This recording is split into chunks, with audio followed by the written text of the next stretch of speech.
তোমাদের পরীক্ষায় যদি এই ধরনের প্রশ্ন এসে থাকে তাহলে এই প্রশ্নগুলো কিভাবে আমরা ক্যালকুলেটরের সাহায্যে সলভ করব তা আজকের ভিডিওতে দেখব। চলো আজকে আমরা ভিডিওটা তাহলে শুরু করে দেই। আমরা যে কোনো একটা ক্যালকুলেটর নিব, সেটি হচ্ছে গিয়ে সায়েন্টিফিক ক্যালকুলেটর। সায়েন্টিফিক ক্যালকুলেটরের মোডটা আগে ঠিক করে নিব। মোড নামক বাটনে ক্লিক করব।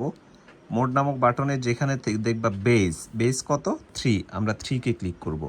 3 ক্লিক করার পরে আমাদের এখানে দেখাচ্ছে ডেসিমেল, তো আমরা এটাকে হেক্সাডেসিমেলে নিয়ে যাব। হেক্সাডেসিমেল দেখতে পাচ্ছ, এই যে উপরে অ্যারো চিহ্ন যেটা, সেটাতে ক্লিক করব।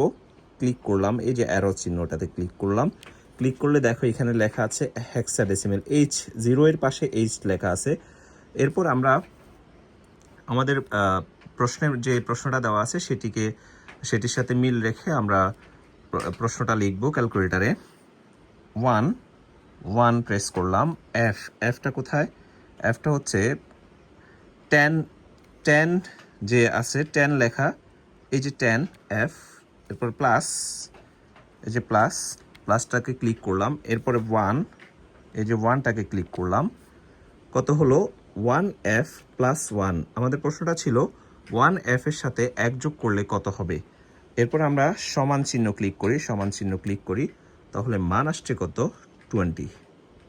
তাহলে আমাদের আনসার হবে কত? 20, ঘ।